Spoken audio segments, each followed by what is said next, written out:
So recently, Bill Clinton sat down with MSNBC's Morning Joe and spoke on the gun debate in America, in which and where he said this. You were president when Columbine happened. And at the time, obviously we were all horrified, but almost thought of that as a one-off. That's now become a regular occurrence. You and I. So the interesting thing about this is Columbine happened when we had an assault weapon ban. That's the one thing that nobody wants to talk about. There was an assault weapon ban when Columbine happened. And the reason why it wasn't just a one-off is because we keep engaging in the same actions that make more people want to continue to do more school shootings. It's clear as day. The pattern is so consistent, it's disgusting. You have troubled teens who go out and buy guns and want to kill a bunch of people so they become infamous by killing a bunch of people. So if you have other people who are in the same predicament and they see that they actually get the result that they want by way of getting all of the fame and infamy that these other shooters did, they're going to go out and do the same thing. The only difference is they're going to try to do it worse so that they can gain even more infamy. That's why these things continue to happen. The pattern is always the same. You have one, they look at it, I want to do that, and I want to do it worse. That's it. So what does it mean? Stop glorifying these shooters. Stop doing this public deep sea dive into these shooters' lives and teaching us and letting us know everything about these mass shooters that we could have ever wanted to know. I don't care. I don't care. I don't want to know their names. I don't want to know their backgrounds. I don't care. What they did was disgusting. And their goal was to get what you're actually giving them. So stop giving it to them. Because at a certain point, it'll no longer seem as something like they want to do because it's not giving them what they want. For everybody we went to church with, everybody that was in our neighborhood, they all went out hunting. You've talked about shotguns growing up. Same here. But it's gotten so extreme. What do we do? So the interesting thing about it is if you really paid attention to what he just asked, the answer to his question is actually in the question in and of itself. What happened was there was a change in the culture. There's no denying that. He said it himself. There was a consistency there. They went to church. People had guns there. The guns weren't the issue. The change in the culture was the issue. I mean, just look at it. Think about it from this perspective. If they had guns back then and they had a certain culture back then, what has changed since then? We still have guns now, but the culture is massively different. Now, there are no standards. Any and everything goes. I'm not saying everybody needs to be Christian or everybody needs to believe that there's a God, but there is something to be said about the moral framework that's within Christianity that help establish a certain code of conduct. Now we don't hold anybody accountable for anything, especially kids. Kids can go out there and do whatever they want. There are no recourses. There are no consequences. We teach them they can do any and everything. And if somebody enacts a certain level of consequence, then they're a victim. Think about what we're doing now with respect to school shootings. You have these kids going out there and shooting up all of these people. And who do we blame? We don't blame the kid. We don't say anything about the kid other than doing a deep sea dive into their mental state, giving them all the narcissistic supply that they could possibly want. No, instead we say it's the gun's fault. The gun did it. You didn't do it, you crazy kid who went out there and shot a bunch of people. The gun did it. No accountability. It's a change in the culture. He just said it. He just made the argument that the issue isn't the firearms, it's the culture. But Chet, we're going to proceed here and they're going to continue to blame it on the guns. Well, one thing's pretty clear is whatever we do, we need to do it more together. And I think we need to start talking across this divide. So on this, I have to call bullshit. And the reason why I have to call bullshit is because everything he's saying right now is coded language, because that they always say the same thing. We need to get together. We need to talk across the divide. And all that really means is let's talk about a whole bunch of nothing and then do what we want you to do. That is it. That's all that ever means. Because if you wanted to have the conversation, we would have had it a long time ago, because the pro-gun side of this conversation has been willing to have this conversation in public for decades. We've asked to go onto these platforms. We've invited people to come and have these conversations, and they never want to do it. You have people like David Hogg, who's ripping and running up and down social media, talking about this, talking about that with respect to gun control. But then when you actually address the issues and the points that he's making, you try to counter them and say, hey, let's have a conversation on this. Crickets. You hear nothing. They don't want to have the conversation. We're more than willing to have the conversation. They don't want to have the conversation, but they'll get up there on these programs and act like it's our side that doesn't want to have that conversation. But we've been willing and ready and able to have it for the longest. And the reason why the other side doesn't want to have that conversation is because if you have that conversation outside of just pure emotion, they lose the conversation.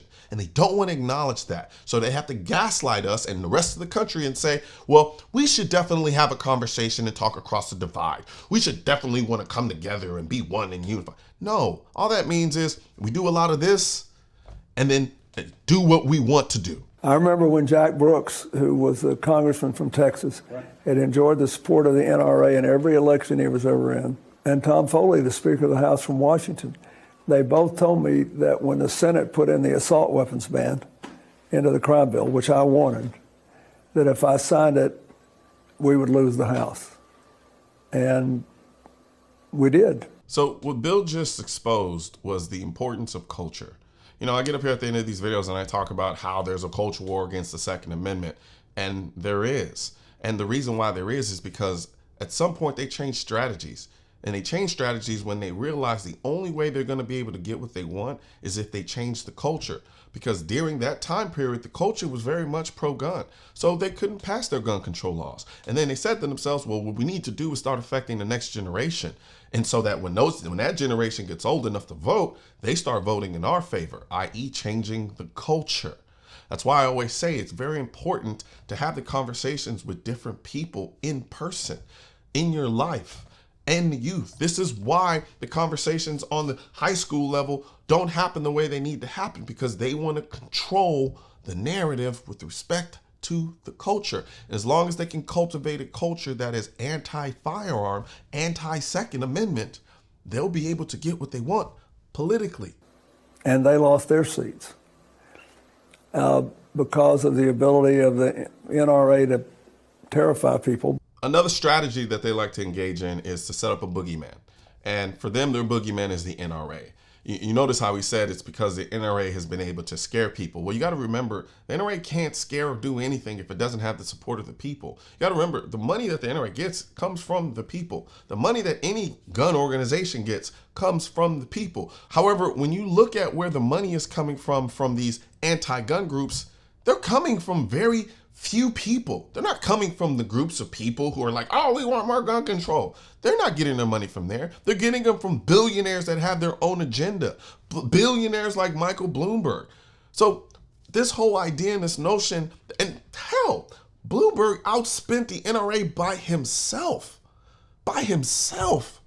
So this idea that the NRA or any other organization is this massive boogeyman that everyone is afraid of, if you really want to boil it down to something, what they're afraid of is the people. So they're literally waging war against the people. But also because we were beginning to lose touch with each other across cultural divides that had always existed but hadn't been barriers you couldn't breach. Right. Clinton, the reason why there was a divide that couldn't be breached is because you reached a line in the sand.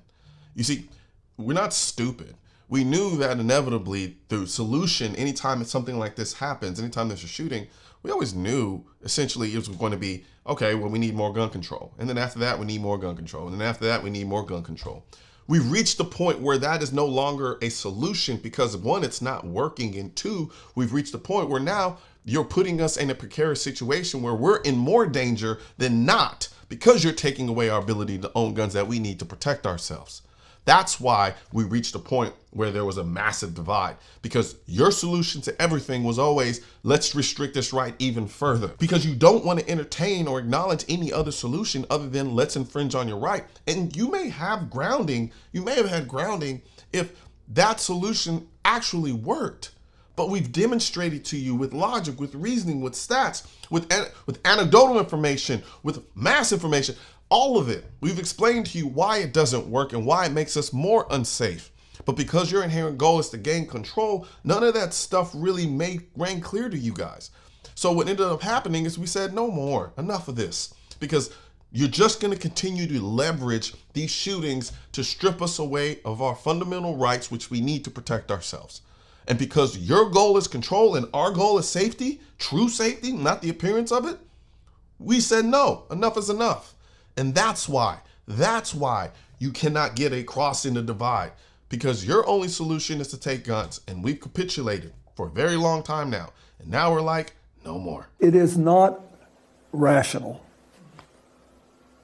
that we should have a dramatically higher death rate among school-age children because of gun violence than any other country in the world.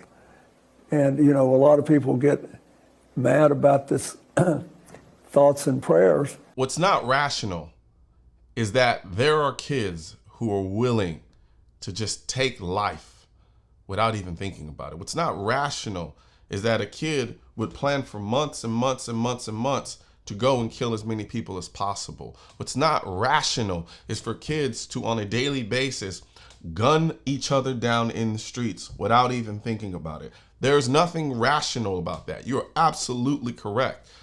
The problem is what's not rational is you don't ask the question, why are they doing this? No one stops to ask that question. If that is not rational, why are they doing this?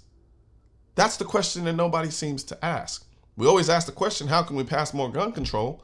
But we never ask the question, why are they doing this? Because maybe if we find the answer to that question, not maybe, but for sure, if we find the answer to that question, we know how to stop it. It's not normal for a kid to want to just go on a murderous rampage. It's not normal for a kid to want to walk down on some other kid simply because of a beef. These things aren't normal. And if they're not normal, that means there's something abnormal with our culture. There's something wrong here that no one is willing to address, but we want to scapegoat it with firearms and call that the issue. When at the very beginning of this conversation, he said it himself. They grew up with guns. They grew up hunting. They grew up shooting, and they didn't do these things. So if you know that and you understand it, look at the common denominator. What has changed? The culture. Like I said at the beginning of this video, the culture is jacked. But if you believe that you have to, if you believe you are compelled